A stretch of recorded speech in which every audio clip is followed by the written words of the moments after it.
We are here to chat about the new SOC block, danger zones, problems. A lot of them are problems. Most everybody who's been on this panel has worked in a SOC of varying sizes.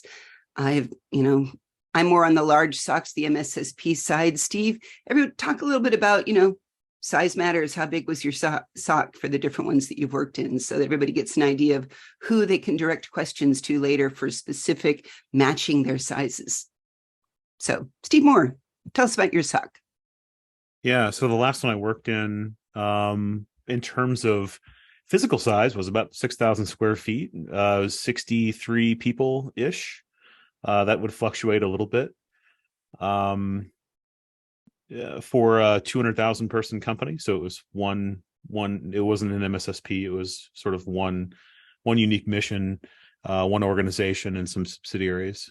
But it was a 24/7 organization. I myself designed the facility and hired almost all the people. It was great fun. We had regular SOC operations, but also had adversary simulation, threat hunting. SOC engineering was a part of it as well. We had a communications element. So a big portion of what you do in the SOC, as we know, is how do you articulate what you do and what are the standards around that. So I had an element there. And Intel. So those were, and IR as well. So those were the elements, the sort of the factions that lived within cybersecurity analytics, which was the umbrella. And I was the staff vice president over that area. I love it. We used to say two of the most important things for security is, can you talk and can you write? It's huge. Bobby, I'm going right across my screen. This is the order I see people. Tell me about yourself. I've had a few different SOCs that I've built through my time. The smallest one was 4 to 5, where we just focus on 9 to 5, and then we'd hook it with an MSSP, which would take over at night. And then that was 2 of the SOCs, and then the other SOC that I built was roughly around 20 people. We did kind of a Panama schedule type thing with that SOC, so we'd have 4. We do 3 to 4 people on that SOC at a time. I like the split responsibility model. That's cool. Yes. Jason, SOC us. I've been in some small SOCs and some large ones. I've taken a telecom from 3 SOC analysts to 30, doing follow the sun model, which managed the IR and vulnerability management and engineering group. Cool. Mike, SOC life, give it to us. So for me, I've only been in one SOC. However, it kind of morphed over time. So originally it started with me and one other college intern were the 2 sole SOC analysts doing all level 1 triage across all the tools.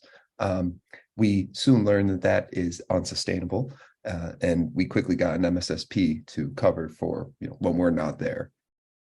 In terms of security department, it was very large with 70 people and all sorts of different secs. You had the physical security team, you had the security engineering team that kind of handled opening up all the different ports on the firewall and making sure stuff routed where it needed to. Then you also had the data loss prevention team working with the insider threat team and the threat intelligence team to build out detections and make sure that we stayed within compliance. Yeah, I'd say I worked on a small SOC. Actually, I like the way that you articulated you had only a couple people that were kind of junior eyes on glass, but it sounds like you had a lot of operations of other teams that you could then refer for people, right? Exactly. All right. Well, of the exciting list of topics that we were coming up of interesting things to talk about, one of the big ones is massive amounts of alerts coming in. And what do people do with it? I as individually hate the term alert fatigue. I'm going to go out on there and just say I hate it. What it means is there's just a lot of data, and how do you find the important things? So let's go in the same order we did it in the first time of saying, Steve, when you're dealing with an idea of you have massive amounts of data and whatever people you had actually staring at the glass generally, what was your way of dealing with, all right, you have tons of alerts coming in. Do you use separate tools, or what tools did you use to manage the massive amounts of alert? Yeah, I think it depends on your perspective and the type of team you're on. I mean, I would have had a different answer for you when I was an intrusion analyst years ago. I would have had a very different answer than I'm about to give now. And I think the short of it is that I think too many organizations are too eager to sort of ingest or create alerts before they're really sure what they want to do with them, and that can lead to kind of dangerous situations where you have this fatigue scenario that we're talking about. Once you generate an alert of any type, you're sort of obligated, at least a lawyer would tell you that you're obligated to do something with it, or maybe an auditor would be on you for that. And so you need to be ready for that. I think before you present an opportunity for your SOC to respond, you need to think as a leadership team, is this something that I even care about? Is this a source or a type? Does this fall into a use case that I care about? Or does this have to hit mainline, or can this be a secondary or tertiary task that I can manage a different way? So that's the first piece, is does this even matter? We'll get into this later, but even on metrics, like people reporting on stuff that's just kind of nonsense. And a lot of times alerts fall into this too. So that would be my first bit of recommendation if you're the team lead or the director or VP over this area is this inbound stuff that did you agree to monitor this? Is this from a source that makes sense? Is it a meaningful alert? Do you get value? Is it enriched in a way that makes sense? All these things need to be sort of discussed, sometimes, in a very spirited way. So don't load stuff up to your tier 1 analysts. So the fatigue is sort of self-imposed in many ways. That's my initial sort of opinion on that topic.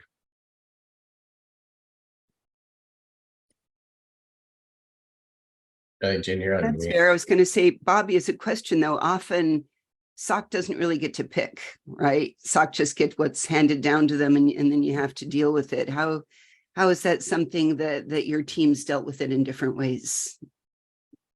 So I think you're muted part of it, but I want to say that it really boils down to when you're in the SOC, yeah, they don't get really a say, but it also really depends on what matters out there. What matters in your landscape? Are you looking at critical servers? Are you looking at critical workstations? Is it normal behavior activity for these users? It's almost the thing to focus on for myself, that when we were doing incident response, was what behavior is this normal behavior for the user? Is this not normal behavior for an asset? We would have to focus more on behavior analytics than just looking at the overall alert that's coming in. And then when we looked at the alert, we would have to make it to where the alert's not enough. It goes back to making sure, what is the enrichment right? Do we have enough enrichment there? Can we get that? Because everything is dictated from the top down. So whatever senior leadership's looking for, and whatever that we decide to protect against, and what they think is critical or not, that's pretty much how we would have to manage it. Yeah. We used to require anything that came into our SOC that came from a tuned sensor. For instance, if you had an IDS, we automatically said, I don't want to see the internal scanning tools at this time when they're running their regular scans, et cetera. Jason, did you do any of the making sure that your reporting tools were tuned, or did you have to deal with it all in your own SOC? No, we definitely, whitelisted and all that kind of stuff for vulnerability asset tools, or even are moving to SaaS kind of tools for scanning out there.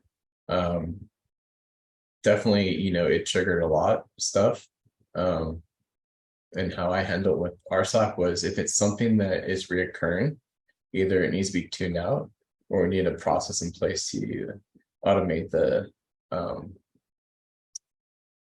research of the ticket, such as phishing emails and whatnot. So stuff that's reoccurring, stuff like that, we would lower the fatigue that way.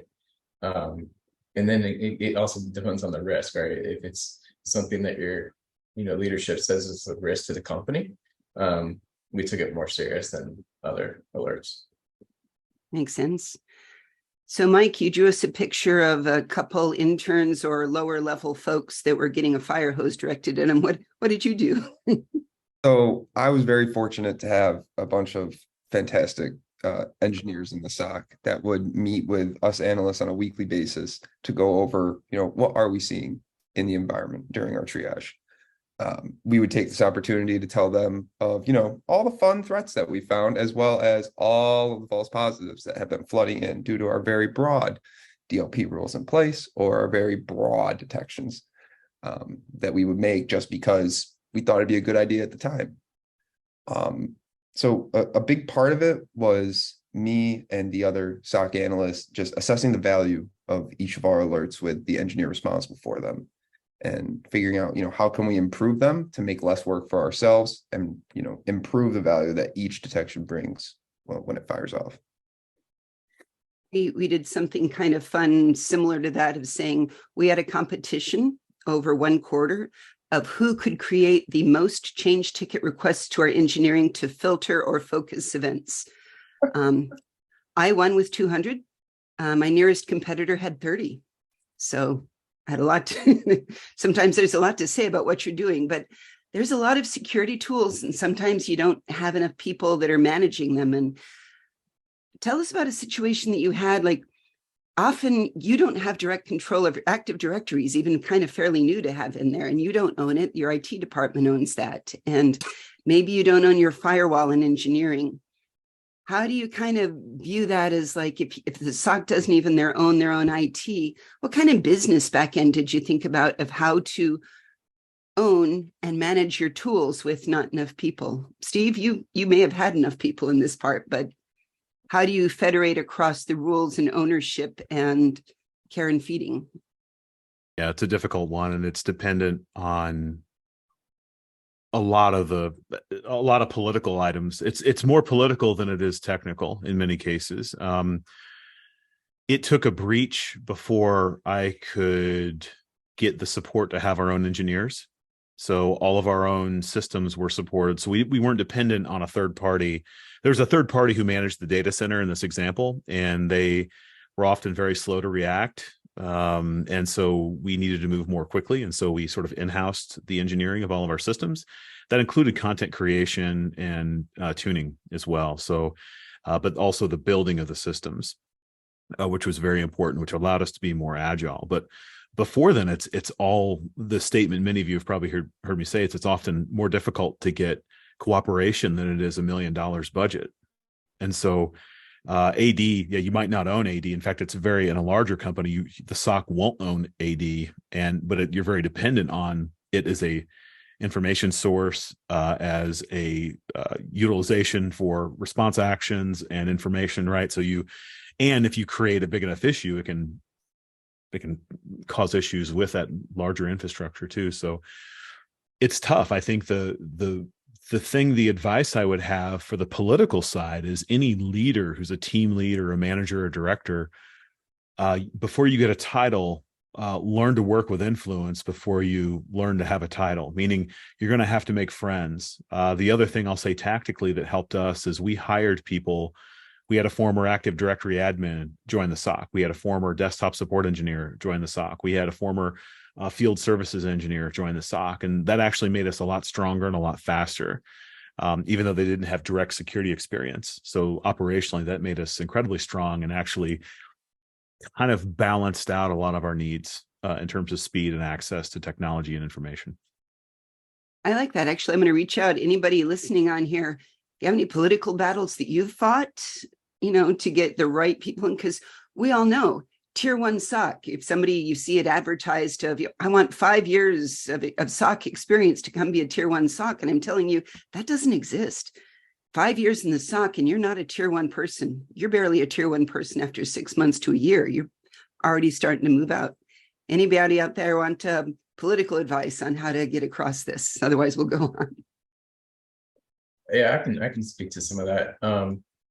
So how I had it structured at first is my engineers would focus, I had one guy that would focus on the networking side, one guy that would focus on the IT side, which would be like your email, your EDR solutions, that kind of stuff. where the networking person engineer would focus on firewalls, proxies and stuff like that. But we had a really good relationship with either the directors of those groups of networking and the server teams. And we set policies up with them instead of fixing the stuff we had before. An example would be, you have your API team or your application team, right? They're very hesitant to secure their environment after the fact. So we chose to focus on the directors and the VPs of securing the server before it even got to the application groups. And this helped out dramatically. It actually helped us out building out CIS templates and securing these servers before they even got out to the application groups. Because we knew that it would be a bigger issue politically to fix that after the fact. It is absolutely true. That's actually kind of an elegant and beautiful solution. Mike or Bobby, you got anything to add in on those for how to deal with the tools that you don't own and have no power over the groups? For myself, a lot of it was just partnership, partnering with each section of the organization. One of my SOCs, we were sectioned out, we reported illegal. So we weren't even in the IT space from a security perspective. So we had a whole different set of regulations and things that we had to follow being under legal, along with our risk management team. So a lot of it would be to reach out and talk to and partner with the networking team, the storage team, Active Directory team, partner with them in order to, and show them that, hey, I'm here to help you. I'm not here I'm not here to play big brother. A lot of the problems is when a security team is segmented away from the IT portion of the house, is that everyone has that mindset that they're afraid, oh, you're just going to come and play big brother. You're here to watch us. You don't care, so it's almost like you have to partner with those other departments and show them and work with them and be like, hey, I'm not here to cause problems. We're just here to make sure the network's secure. Mike, thoughts on this? Really, I'm just going to echo what Bobby said. The collaboration is the biggest piece, in my opinion, when it comes to navigating those kind of political battles. Just as my old organization was kind of a large bureaucracy with 16,000 employees and people scattered everywhere. So if I want a server spun up, I have to put in a request. I got to go to a change accountability board. I got to go make my case, and then maybe a month later it'll actually happen. But if I was just friends with Jim down the hall, I could just walk over and be like, hey, remember that time I didn't come to you with that one issue? So having that favor and that relationship, it really streamlined things. It kind of helped give us a more positive image that wasn't just big brother, but someone who wants to improve the security of the organization as a whole. You just nailed on one of our problems at IBM. I had 450,000 employees in 2002. So finding the person who owned a box, because this was back in the days where we didn't get anything with Active Directory, was its own magic little adventure of saying, how do I trace it? How do I go? And like, oh my God, I have to deal with my own IT. But then I left IBM and I wrote an I'm very sorry letter back to my IT, because they actually were pretty great. I discovered when I went to Microsoft. Sorry, Microsoft. I love the idea of bogus KPIs. This is something that has been true, that is a consistent problem with help desks around the world. Anybody who runs a ticket, I'm just going to throw it out there and say, we harp on mean time to detect, mean time to respond. This can be a problem.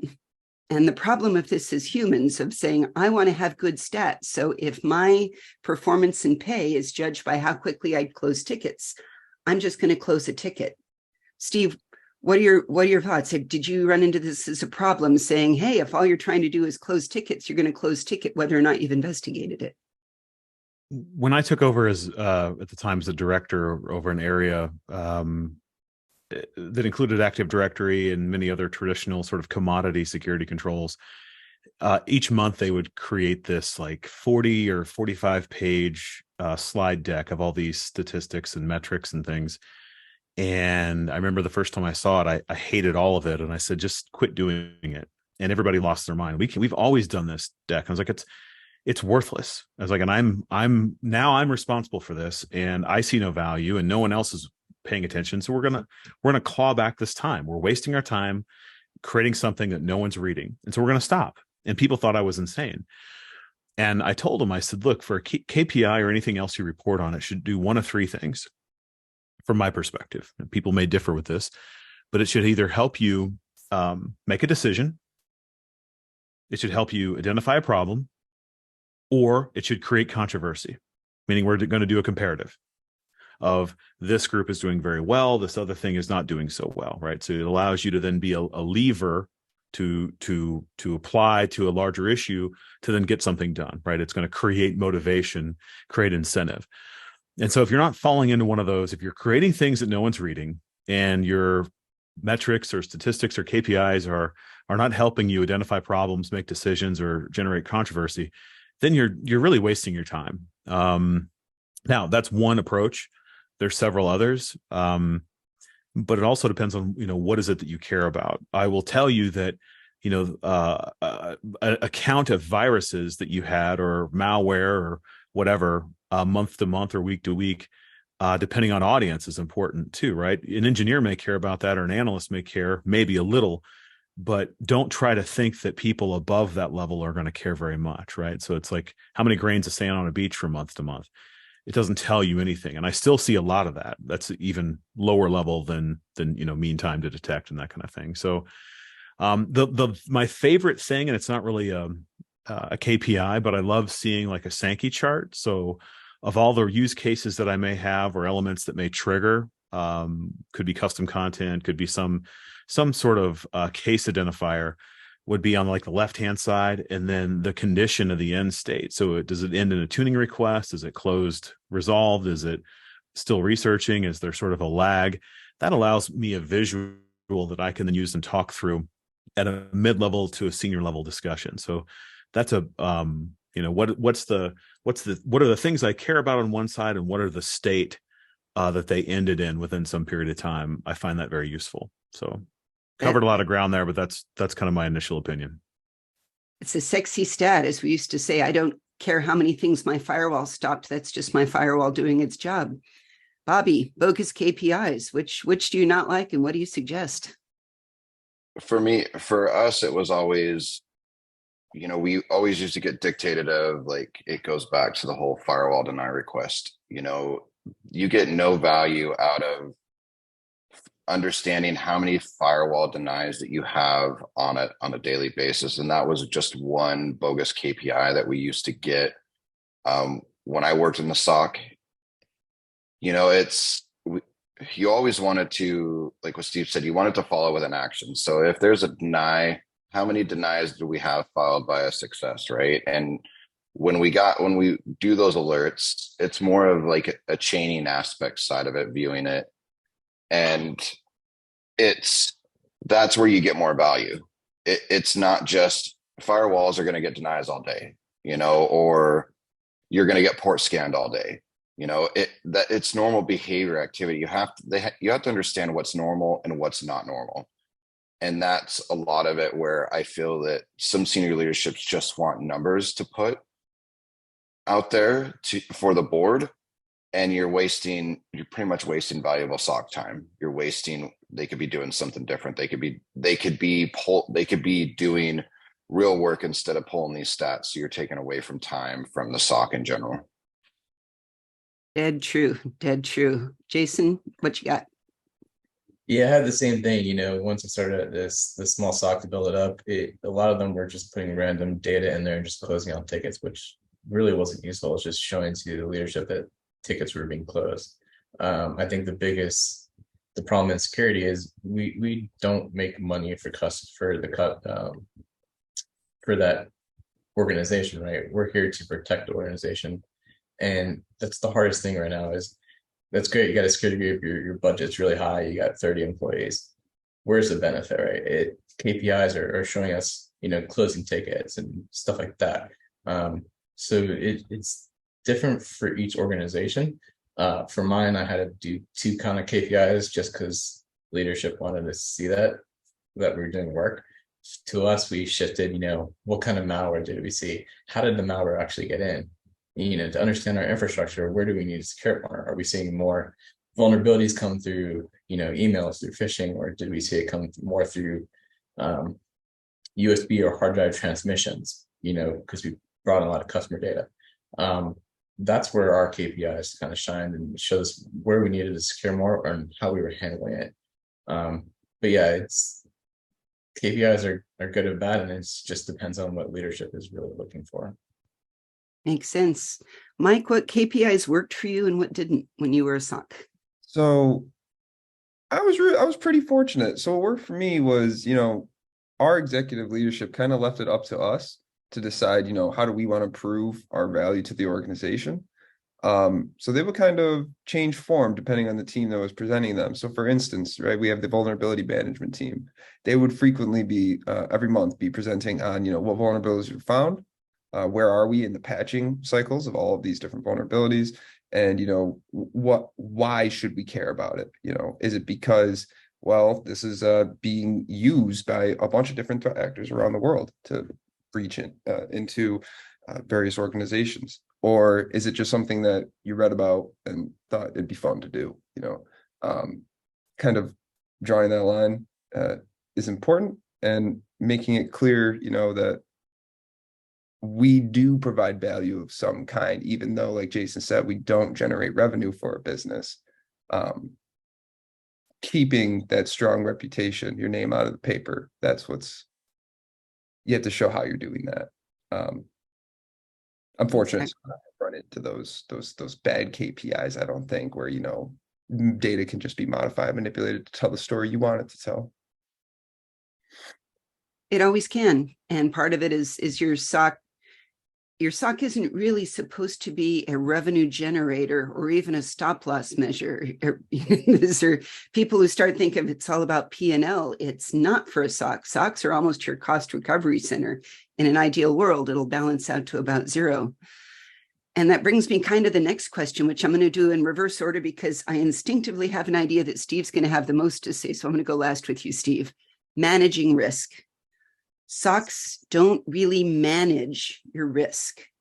And I believe there's a lot of reasons for that because, one, they don't own risk. Many people who work in a security operations center have never seen the corporate risk register. They don't even know what is risky for their organization. So different thoughts. I'm going to say, Mike, speak up again here and tell us in your SOC why you couldn't really manage risk for an organizational level within your SOC. So in my security department, we kind of lack the power that other maybe more senior positions had to influence the organization and the decisions they make. That for me is probably the biggest wall in my way of managing risk in the organization, right? Because I have to work with whatever the organization deems as a part of their everyday business workflow. So while I may not be okay with every single employee maybe being able to touch a bunch of different PII, but the organization deemed that it's important for them to have that ability. So it's on me now to manage that risk. I don't have a say in what that really ends up being ultimately. I just have to work with what I'm given. And yeah. Exactly true. Like I had to keep my SOCers awake at 2 o'clock in the morning because SOC asleep at 2 o'clock in the morning is a risk. Jason, SOC can't manage risk. Why can't it manage your risk where you worked? Yeah, so we were fortunate to have a risk registry, and I was on the console that would identify the risk and kind of prioritize it. So we definitely had a good understanding at the telecom what the risk we had. It always came from leadership above, and then focused down into us to kind of, we didn't manage risk, but we tried to get the risk lowered. And what I mean by that is bringing tools like EDR tools or DLP processes that we can actually identify if those risks are being triggered. such as, we dealt with a lot of VIN numbers or license plates and licenses at one of the telecoms from that part of the customer side, was making sure that data just didn't get leaked out, because who wants to know where someone lives? We don't want that data out there. So, for us to manage that risk, we had to make sure that we had the right tools in place to stop that kind of data from getting sent out or retrieved somehow. Makes sense. Bobby, challenge of having your SOC as a risk management system. It doesn't. So the SOCs that we had, it really doesn't work too much, due to the fact that SOCs are more focused on the technical aspects. They want to understand what is happening in the environment, what is going on, and they need to have someone else that is managing what the risk is of the environment. Does this, if you're, for example, say you're a power company and you get all this EISAC information, it's a risk job to be able to look at it and be like, hey, is this really a risk, or are these bogus IOCs? Is this bogus behavior? It's really determined. You need someone to determine what is that, and then pass it on to the SOC to be able to do the technical threat hunting, or be able to hunt for that specific data that is actually deemed as a risk. The risk should be working with the vulnerability side and looking at it. Are these patches really necessary? Can we get away without them? SOCs can't sit there and focus on that, because they don't.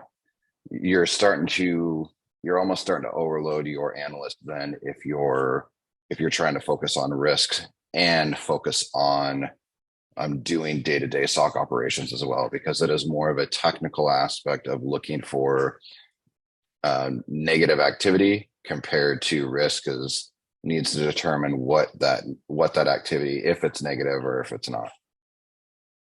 Plus, I don't know about you guys, but we never saw, imagine with IBM and in-dimension data, we didn't get network topologies. We didn't get where the data flows were throughout the organization. So half the time we were just dealing with what we could see from there. So Steve, take us home on SOC is not a risk management department. Yeah, I think that in the past, I've seen some organizations where they've tried to have items that would be on a risk register, having risk sort of owned by the SOC, and that's quite foolish. I'll also see sometimes where observations from the SOC are owned within IT. That's also quite bad. That's a bad indicator that you're not probably getting the influence you need. The SOC is an analytic capability, and it should be thought of that. Its ability to own a risk is almost zero. Maybe they help manage. There's a notion of intelligence should drive maneuvers, and that applies directly to the SOC as well. So if you have observations about your SOC, and those observations are not tracked and sort of made better, there needs to be that feedback loop. So how does your SOC help change maneuvers of the company? So it's not just observations, but how does that change over time? Is that a configuration change? Are those blocks? Are those different things you decide to do or not do? Or there's increased visibility or maybe less tuning requests? So what is that? Think of you're an analytic capability, and then how does the intelligence that you create, because you do create, you do generate intelligence, how does that influence maneuvers? And so remember that phrase. You should be helping sort of influence risk over time to how does it affect, right? And if you're not, then your leadership is failing you. I like the influencing risk rather than managing risk. That's a nice, very neat way to put that in there. I'm going to kind of throw a couple together here in this next one.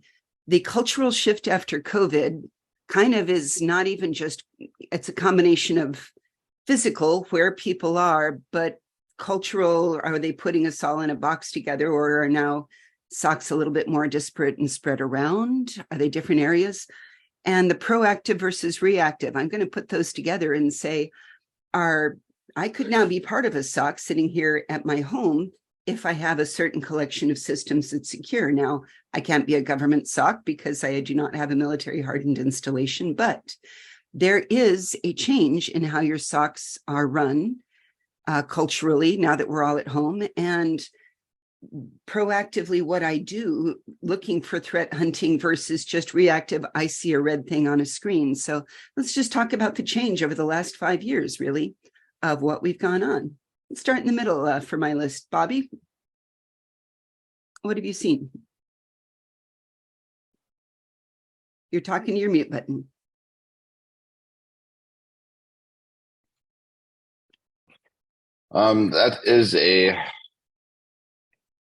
It's kind of a tough question. Can you kind of move on for a second? I have something going on. Absolutely, absolutely. Jason, I can feel that you're you got something to say there. Yeah, so I was fortunate that the last two companies I was in, I ran the engineering group too, and the SOC and all that kind of stuff. When I first joined, a lot of systems were internal, right? SIEMs were located in a data center inside your that's right. And I saw it differently. Basically, we shifted to have the endpoints always communicate from outside the company. And the reason for that is if you were traveling, you weren't in not a VPN. Some companies would mandate VPN and would start up when you log in. Some don't. Our focus was to make sure that your system was secure offline or online, wherever you were. And for us, when COVID hit, it really didn't affect us as much just because our tools were available for the SOC to use anywhere they were, and also have the logging sources they needed to make sure that these endpoints were secure wherever they were. Was it your home? Was it the coffee shop?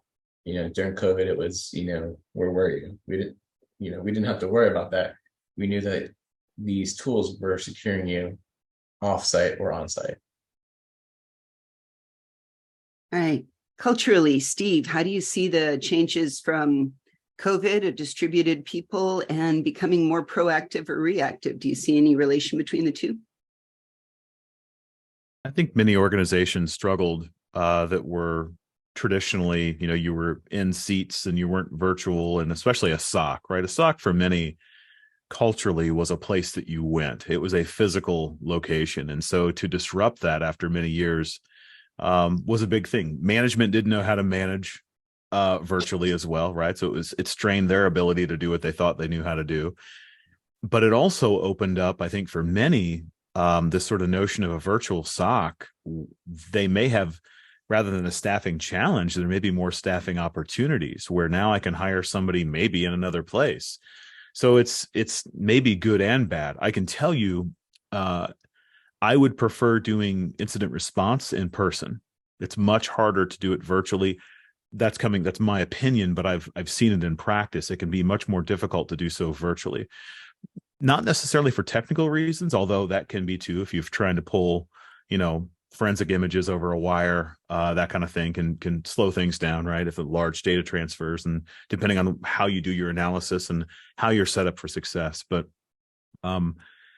no, I think the other thing organizations are struggling with is they see how much money they're spending even today on real estate, and their executives want them to make use of it. So there's this sort of bind of what wins: staffing, employee happiness, comfort, or the notion that we need to have everyone in the office. I mean, that's sort of the big struggle that I still see. I don't know that we're any more proactive or reactive, though. I do think some groups have had to change their architecture some, but that's all that's part of our job, right? I mean, you're going to have a changing architecture, changing tooling, as mentioned earlier. So I actually like the flexibility personally. I love the distributed model. We used to have our SOC was in Boulder, Colorado, and we had a snowmageddon where suddenly it was like, Jeannie, at home, you are going to do a SOC shift, even though you've moved on because you still got all the stuff on your system. And we can't get people into the security operations center because it's covered in a drift of snow. So it happens. Mike, what do you see out there in terms of a cultural shift after COVID? People already couldn't eat curry fish or have strong cologne in a SOC. So now you have masks. Any other shifts that you see from distance, proactive, reactive, post-COVID world? So the fun part is I was still in school when COVID struck. So I don't really have a whole lot of experience pre-COVID in an office setting. Coming to an office post-COVID in, a virtual world where everyone's working remotely, it it did bring along with it some challenges for the management of on-premise hardware, where now nobody's allowed in the building, but a handful of select people. So if I need to go do work in a data center, it's now communicating with someone else and asking them to do exactly what I need them to do right when I need them to do it. I was fortunate at my company that, the virtual collaboration aspect was pushed very hard. We were provided tools to constantly stay in touch with each other and work together. Although it was WebEx Teams, you take what you can get. So I found it hard to be proactive, just given the amount of work that as an analyst and then an engineer that I had at the time, doing my triage and the managing of systems. It was hard to find time handling all the reactive things to actually be proactive. I hear you. And Peter, thanks for speaking up on the earlier question about KPIs, number of attacks, percentage of spams.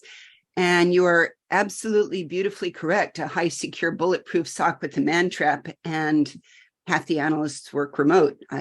One of my first places before I even got into security was just network operations. And we all had to give our thumbprints there and over to get into the SOC. So it was like physically hard, and I couldn't go in there with an axe, but I could blind telnet into one of the machines from home. So product relevant in customer, it is absolutely true. Did you build it, and is it logically as secure as it is physically secure? And that absolutely matters. On layoffs of security, because we've had a lot to say, has anybody worked at a place where security doesn't get marched out personally? I mean, I've never been in a situation where somebody who worked in a SOC gave a 2 weeks notice and then stayed through that 2 weeks. Am I crazy? Run down, yes or no? Because in all of our positions, if I was going to fire a SOC person, we walked them out. Anybody have any different scenario there from the layoffs? I have both sides of that. Okay, bring it. So I've been in security organizations where it is, you get walked out the instant you give your 2 weeks notice, and then due to how it depends on how that analyst was or how that SOC, like if they're disgruntled, if they're unhappy with management, things like that. If there were things that were talked about, then yes, they were walked out the door. And then on other halves, I have been on the other side where I've given it 2 weeks and have literally stayed 2 weeks to try to help make sure that all the SOCs were buttoned, everything in the SOC was buttoned up, made sure that whoever I passed what my tasks down to were able to take over. Also, I've given a month notice before too, and they've walked you out as well. So it really depends on what the organization is trying to protect, what they're trying to mitigate against, and just what policies are, what HR feels. Yeah, policy driven. Peter's got 2 weeks, 3 months. We feel you, brother. I want to throw out one here of, let's discuss maturity in a SOC versus efficacy, and what are fallacies of each of those? Because mature versus not mature SOC, we could say, okay, I built a SOC, I threw everything together, I plugged some things into a SIEM, you've got, your firewall, your IDS, maybe even your Active Directory, if you're lucky, coming into the SIEM. Are we mature versus not mature? So this is a process in a really big way. I'm going to start with Jason on this one and say, what do you feel about maturity versus efficacy in that way? How do you decide, are we an effective SOC versus are we a mature SOC? Sure. I came from the telecom, and we started with 3 to 4 people in the SOC. I can definitely tell you that we were just not mature for sure at that time. Building the SOC out for 3 years, it does take time to mature. You got to build your playbooks, you got to mature your processes, your incident response plans, and all that kind of stuff. It definitely takes time. So you got to focus on what you're trying to do. Maturity is great, but if you're not efficient, you're gonna have lots of issues. You're gonna have lots of alert fatigue. Your understanding of, I mean, a tier one can do as much as he can, right? He's focusing on, does this need to be escalated? That's great that you have 30 people in your SOC, but if they don't have an efficient way to determine what needs to be escalated to their tier 2 or tier 3s, or create an incident from there, you can have as many people as you want, but it's not going to be efficient. Steve, maturity versus efficient. What are your thoughts? I mean, I know you'll have a lot on this one. Yeah, this is one of my. Visibility, as Harry pointed it out, how much visibility you get, and are you seeing it versus do you effectively know what to do if you see something? My big beef with this is often auditors and others who sort of make decisions in a vacuum of experience are keen to understand maturity.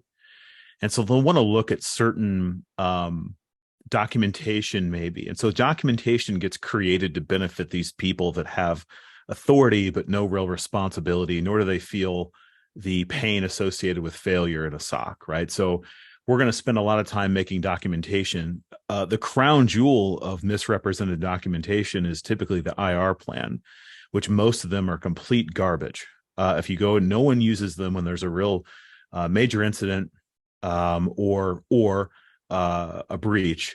And so everybody has one, but they're really most of them are quite bad. So, but they're made to be, you're supposed to look mature. Then you get signed off on, right? Something's defined, it's repeatable, it's right. But you have these things, but then a problem happens and you're not effective. Now, the inverse of that is you can be effective via hero work. So you have somebody who's brilliant or ready to work all night, and you can have glimmers of efficacy, but you're not mature and you're not sort of sustainable, right? You're not repeatable, which is the third piece of this. So you kind of have to balance these things, but I see many organizations and have worked for many organizations that would score well on maturity, but were just garbage as it related to, they weren't effective. They hadn't built great capabilities. And the message I would have is focus instead on building great capabilities and then track the adoption of them. That to me is my kind of the beautiful point between the two. Mike, smaller operations. What are your thoughts on maturity versus effective, and how did you measure each of them? So for me, when it comes to maturity, it's kind of understanding, what is it that you want? Like knowing what you do and don't care about is massively helpful in getting yourself to an efficient state of performing in security. You often find that when you get a new SIEM, for instance, people just start ingesting all the data because they don't know what they want and what they don't want, or why they may want certain data or not.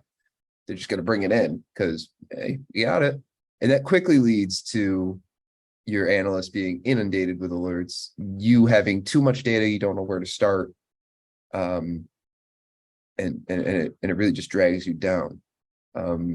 So I think, having that high level understanding of, what are the overarching business goals, and how can we translate those into the security organization to kind of support those, help attain them, whether it's securing our customers' data or making sure we don't get popped or something like that. That translation layer, I think, is very important at achieving efficiency. I love it. Bobby, are you done with your moment? Are you with us? I'm good. So the biggest thing is that you have to have a plan in place and you have to test against that plan. And you can't test against that plan just once a year. You can't expect, from a maturity level for your SOC to be mature.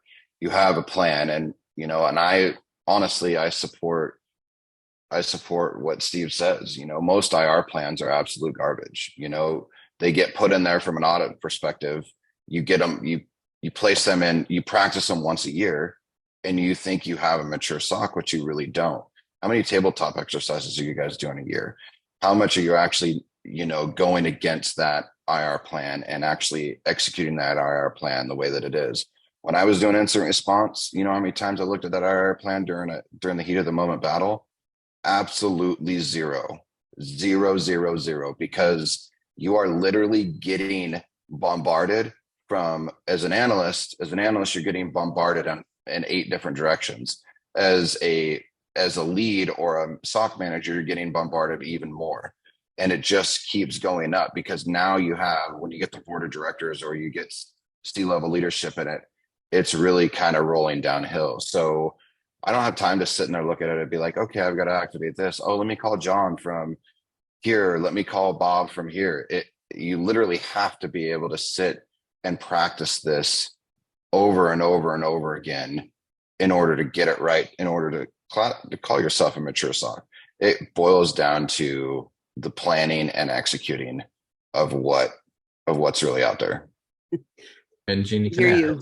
We had HP come through and evaluate whether our SOC was mature, and they looked truly surprised when they're like, tell me your SOC mission statement. And I gave them my SOC mission statement without blinking. And she stopped and she stared at me and she's like, you're the first SOC that we've ever gone into that actually could articulate upfront in simple language what your mission was.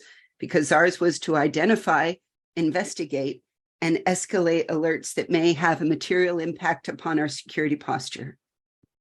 It was just that simple. Yes, an incident response plan was the bigger picture, but we deal with other teams. We had handoff. We knew that it's like, this was our job. This was what we were doing. And it was rare. And so I'd come to appreciate how rare that I had a 130-page manual on how to investigate and look at responses, and they mattered. Jeannie, can I add into that too? Please do. One of the things, I've gone through this with a massive ransomware attack, right? And like you said, the IR plan goes out the door. I think the biggest thing that I saw during this, and it was a very good tool to understand, you need to also do these breach type activities with other groups in your company. The biggest thing that we had was leadership didn't even go with our IR plan. They didn't use our security tools. Like you said, we had 100-something page document, right, on processes, how to deal with ransomware and IR plans. And it just went out the door. And next we know, IBM's and sitting next to us doing all the breach response. Definitely need, when you do these kind of activities, bring in leadership. They need to understand that you can control the environment. You talk about maturity and efficiency. They need to understand what you can and can't handle. And not to call in a third party right away, because you need to get stuff under control and then bring in your resources. You don't need a contractor that you get paying $600 an hour doing nothing while you try to figure out what's going on. So definitely involve leadership and upper leadership when you guys do these kind of plans. All right, well, we're running low on time, so I'm going to combine the last two and throw a question at your way from your different experiences and your different environment. I think the last one is, which logs would you cull if you had limited impact, if it was impacting your SOC too much? What would you do? My first thought on this would be inbound firewall logs. I care so much less about things than I care about outbound. So if you were facing a license overages, what would you cull? What do you find the least useful information source that you ever had drug into your SOC? I had a guy who we answered, and he's like, Jeannie, I don't care what's coming in at my firewall. I really don't. I care about what's going outbound from my environment to another place. So a lot of it boils down to actionable data. It depends on what is actionable in your environment.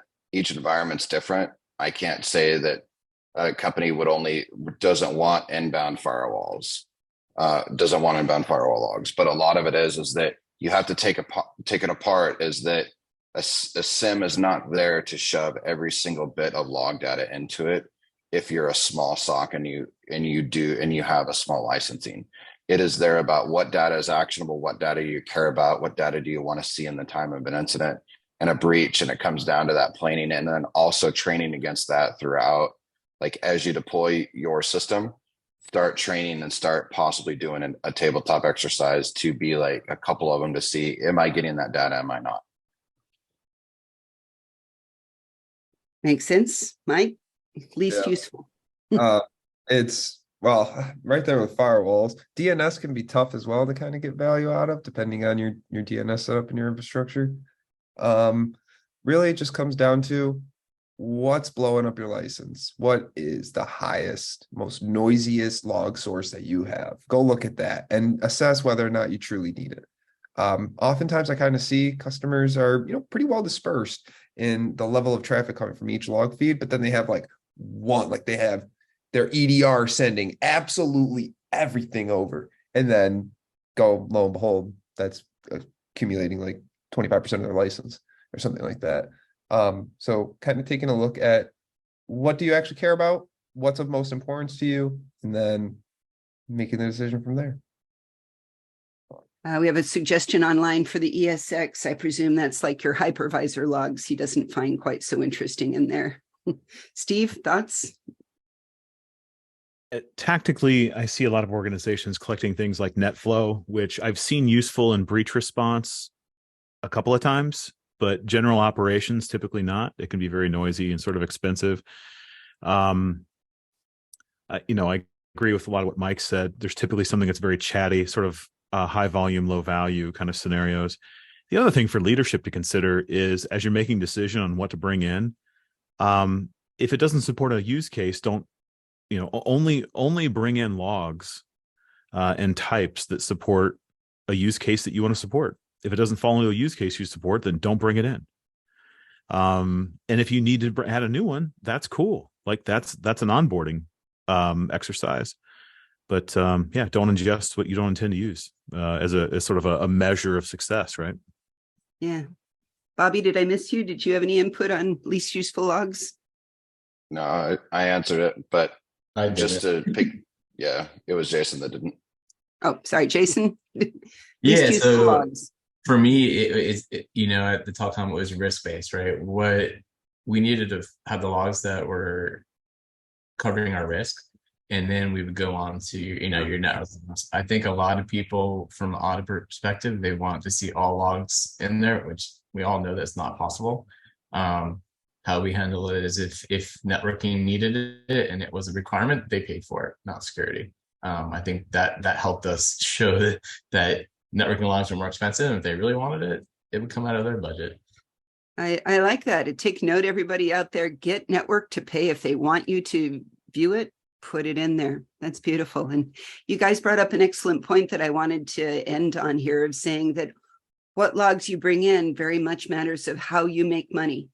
I use the World of Warcraft example because I'm a geek, that if my entire company's revenue was based on me having an up server, people logged into it in microtransactions, that's what I secure. Maybe I care less about my employee endpoints versus if I have nothing but people endpoint and that are developers.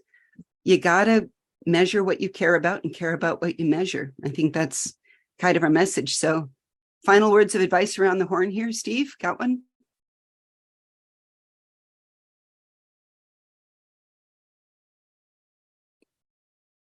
I think you're on Steve, mute. I can't quite hear you. You're muted on your. Oh, sorry, I had a second mute on. No, I'll yield my time, but it's been a great conversation. Thank you. It really has. Bobby, any final thoughts? I don't have anything. Thank you. Jason? Mike? Yeah.